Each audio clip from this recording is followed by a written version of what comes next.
Yes. You to the spotlight. Actually, on the topic of making learning about Judaism more fun, I want to see if how much my own experiences might interest you guys, the our two friends here, Kelsey and Nicole.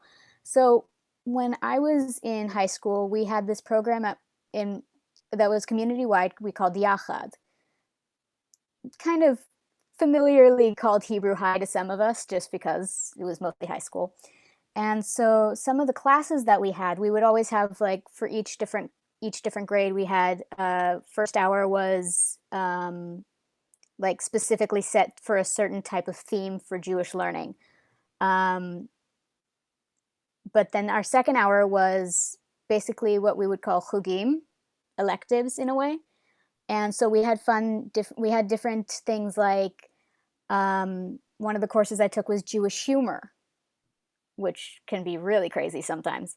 Or oh, what else was there? There was Jewish humor. There was like at one point I took a course that was mysticism, and magic in Judaism.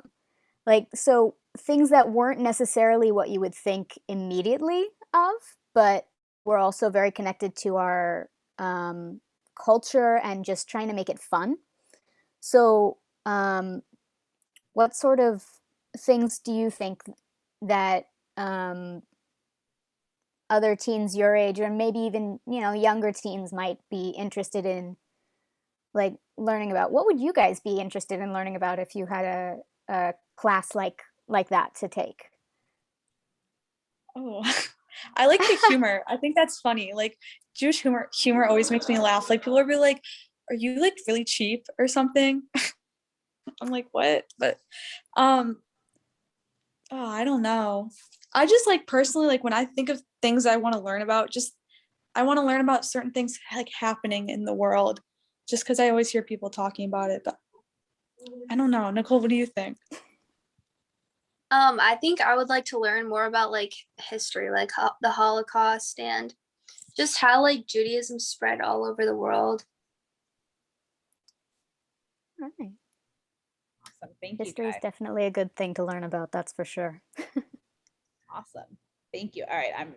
Kara, I'm seeing you. So let me give you a spotlight. And then Jamie, I also saw you. Sorry, moderating this is. Thank you. Kelsey and Nicole, thank you for answering our questions today. I'm curious if you can each tell us about your own Jewish education.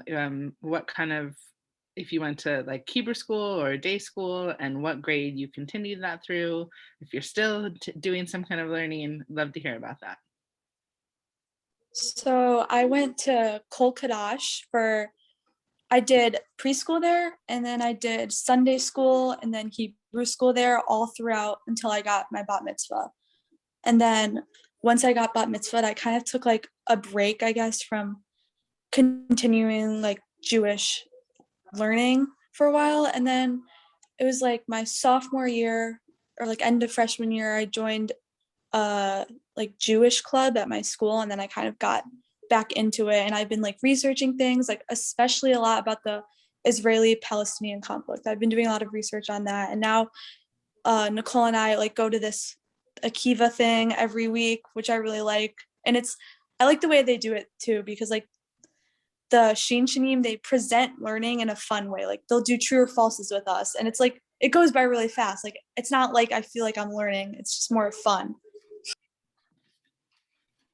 When I was growing up, I didn't go to a Jewish preschool, but I did go like every Saturday. I went to temple with my parents, and I think when I was 4 or 5, I started going to Solon Chabad for Sunday school, and then I did that like all throughout my childhood. I went there all the time. I went there to their Jewish day camp in the summer, Camp Ganezi, and then I went to Camp Wise for 5 years, I think. I went there for overnight camp, and then I was gonna go to Israel over the summer, but it got canceled because of COVID. But now I do the Akiva thing with the Shin Shanim. I've done Shin Shanim before. I've learned with them when I was in middle school, so a few years back.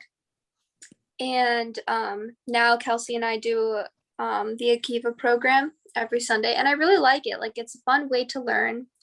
And I think that time goes by really fast when you're having fun, and they teach us in a way where I'm very motivated to learn. Like, I'm interested to learn about like what it means to be Jewish and all these different things happening all over the world. Like, I learned so many facts about Israel that I had never known, and I probably wouldn't have learned if I wasn't part of this program. And I'm like really glad I'm part of it now. Awesome. Thank you both. And just to give a little context for the Gratz people, because not every community has the resources, particularly when it comes to the Shinshinim. So a Shinshin is an Israeli who comes on a gap year between high school and their army service. They are in about 50 different communities worldwide. And Cleveland has a delegation that comes every year my day job is overseeing that. And they specifically work with high school, middle school and high school students in the community. So they've had a chance to get to know these as well as many other students. All right, so Jamie, I am spotlighting you. Oh, you're muted. There we go. Sorry. I'm Jamie. Nice to meet you guys. Just a quick question. So when I was growing up and doing Jewish programming, a lot of the teens, and sometimes even including myself, only did part of the programs for like socializing and fun.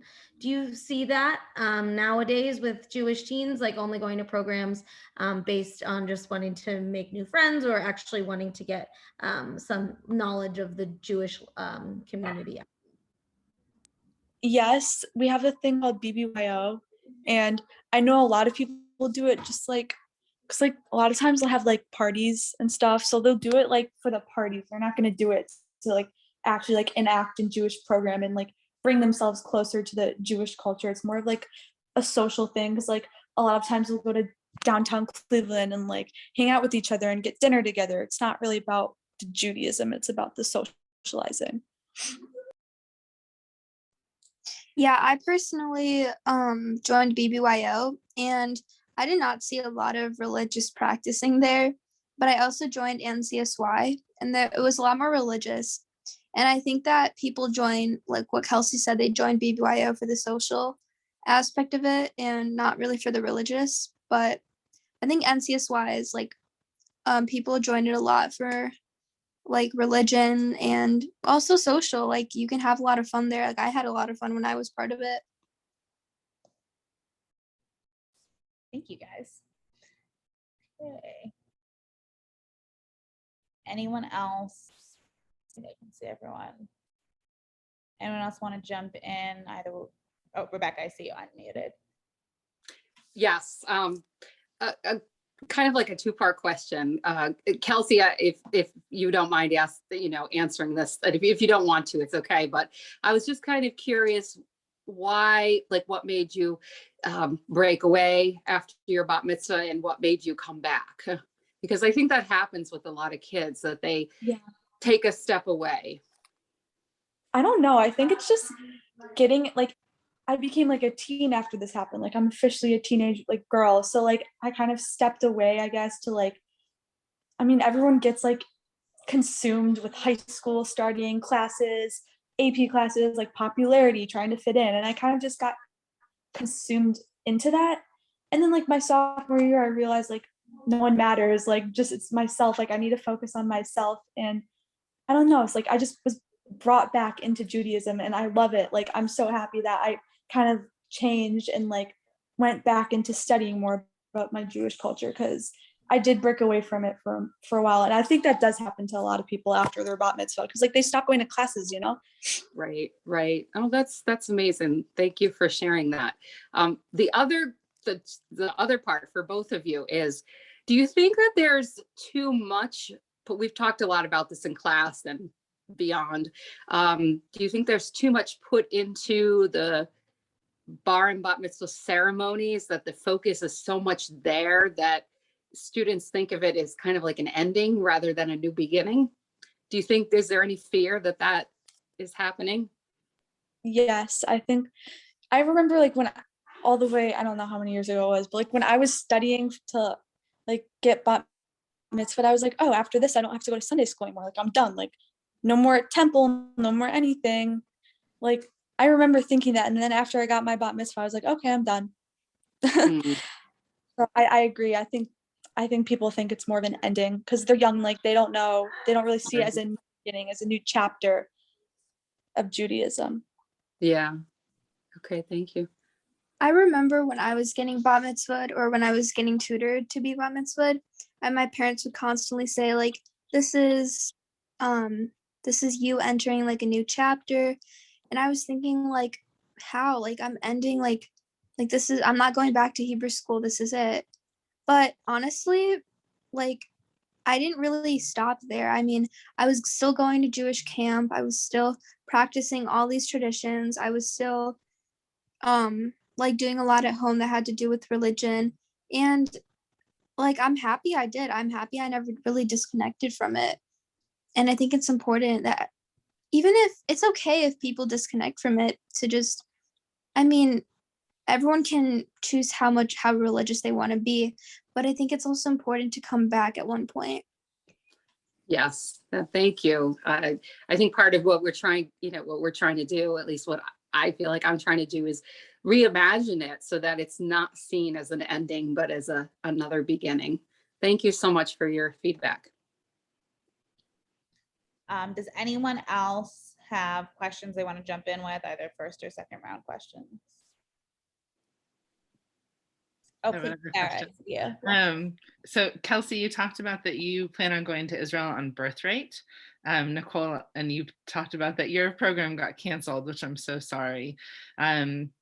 Kelsey, I'm curious why you're choosing birthright as a way of getting to Israel. And Nicole, I'm wondering if you have plans to look into another program. I don't know. My dad just said, when you turn 18, you and your brother can go on birthright. That's kind of what I went by my entire life. But I know like the program Nicole and I do at Kiva, they go to Israel. But I don't know. My dad's always just mentioned birthright to me. And don't you go there for free on it, right? Mm-hmm. Yeah, that's why. So, a few years back, my mom went to Israel with her friends, and when she came back, she was like, "You have to go. It's like the most beautiful place."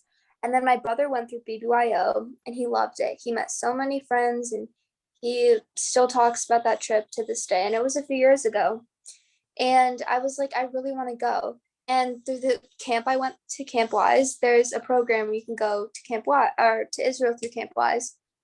But since COVID, it got canceled. And I was like, well, what am I going to do? Like, I really want to go to Israel. So I think I'm going to either go through BBYO or Birthright because you can like meet a lot of new people when you go. And also it's free through Birthright. So I don't know. Great, thank you. Anyone else? I don't want to miss any. Okay. All right. Well, I want to say this, for me, this has been great and super enlightening. As someone who actually does know everyone in this space, I also was able to learn so much from it, both from the answers, the questions. So I want to give a huge thank you to Kelsey and to Nicole for spending your time with us, sharing your insights, your wisdoms. And again, to all the grad students, thank you all for being here and for just, unpacking these real-time Q&As. I wish you all a great rest of your evening, and grad students, I'll be sending out the recording to you as well as to those who did not make it, so everyone can rewatch this as much as you want. But thank you both, and have a lovely evening. Thank you. Thank you, ladies. Thank you, Samantha.